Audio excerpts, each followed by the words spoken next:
হয় নমস্কাৰ মোৰ নাম ডক্টৰ আব্দুল সালাম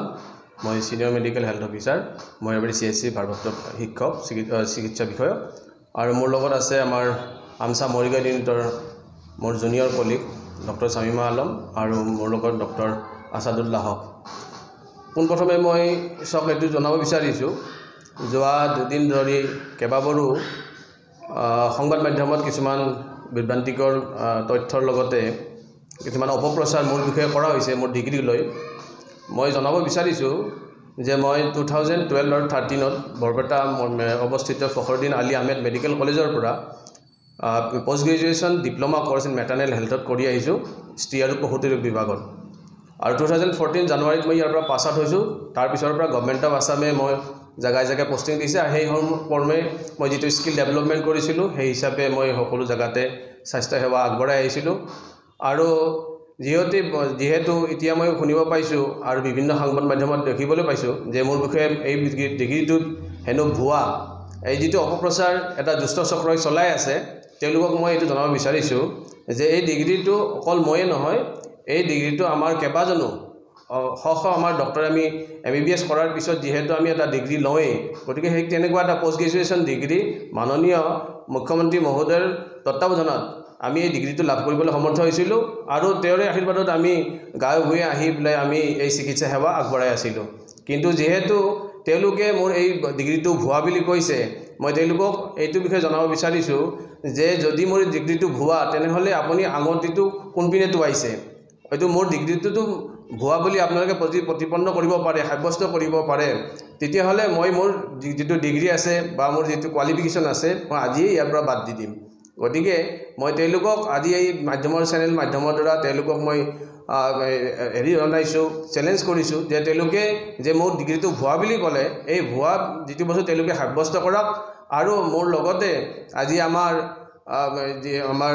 আমছা মৰিগাঁও ইউনিটৰ যিসকল আমাৰ চিকিৎসক বৃন্দ আছে তেওঁলোকে এই বাতৰিটো শুনি তেওঁলোকে বৰ হতাশাত ভুগিছে যেহেতু আমি বহু কেইজন চিকিৎসক আজি গাঁও ভূঞে আমি পোষ্ট গ্ৰেজুৱেট ডিপ্লোমা কোৰ্স লৈ বহুতো গাঁৱৰ দূৰণিবতীয়া যিসকল নিচলা ৰাইজ আছে তেওঁলোকক আমি সেৱা আগবঢ়াই আহিছো যদি এনেকুৱাই হয় আমাৰ এই ডিগ্ৰী বিলাকত যদি আজি মানসিক ডিগ্ৰী লোৱাৰ পিছত যদি মানসিকভাৱে আমাক অপদস্থ কৰে শাৰীৰিকভাৱে আমাক মাজে মাজে ডক্টৰসকলে অপদস্থ কৰে তেনেহলেতো আমি ডক্টৰ চিকিৎসক সন্থা আমি মনোবল ভাঙি পৰিম গতিকে এই বিষয়ে মই আমাৰ জিলা প্ৰশাসনিক বিষয়াৰ লগতে মাননীয় এই অসমৰ মুখ্যমন্ত্ৰী ডাঙৰীয়া দেৱক এই ক্ষেত্ৰত হস্তক্ষেপ কৰিব বুলি আশা ৰাখিলো আৰু অতি সোনকালে যি দুষ্ট চক্ৰ এই বিৰুদ্ধে আমাৰ বিৰুদ্ধে বিশেষকৈ মোৰ বিৰুদ্ধে যেটো চক্ৰ চলি আছে তেওঁলোকক তদন্তৰ আদলে আনি পেলাই উপযুক্ত এটা বিহিত ব্যৱস্থা গ্ৰহণ কৰি আমাক নথৈ যাতে আনন্দিত কৰে আৰু আমাৰ সন্মান কৰে যাতে এটা নিৰ্মল অন্তৰ লৈ পেলাই আমি চিকিৎসকসকলে গাঁও ভূঞে আমি এটা ভাল এটা চিকিৎসা দিব পাৰিম বুলি আশা ৰাখিলো এই কথাও আপোনালোকৰ মাধ্যমত জনাও যে যিসকল লোকে তথা সংবাদ মাধ্যমে মোৰ বিষয়ে অপপ্ৰচাৰ চলাই আছে তেওঁলোকৰ বিৰুদ্ধে মই আইনী ব্যৱস্থা গ্ৰহণ অতি সোনকালে কৰিম আৰু এই খবৰটো লৈ মই লিখিত হিচাপে আমাৰ ডিস্ট্ৰিক্টৰ জইণ্ট ডাইৰেক্টৰ ছাৰ আৰু প্ৰশাসনিক বিষয়াসকলৰ ওচৰলৈ মই পত্ৰ প্ৰেৰণ কৰিছো আৰু অহাকাইলৈ আমি গৈ পিনে তাতে আমি পত্ৰ প্ৰেৰণ কৰিম আৰু আমাৰ যেটো আমাৰ আমছা আছে মৰিগাঁও ইউনিটৰ পৰা তথা গোটেই অসম মিলি আমছা আমাৰ যেটো ইউনিট আছে এই সংগঠনৰ ফালৰ পৰা আমি এটা অতি সোনকালে ব্যৱস্থা গ্ৰহণ কৰিম দুসৰা আৰু এটা বস্তু মই আপোনালোকৰ মাধ্যমত জনাও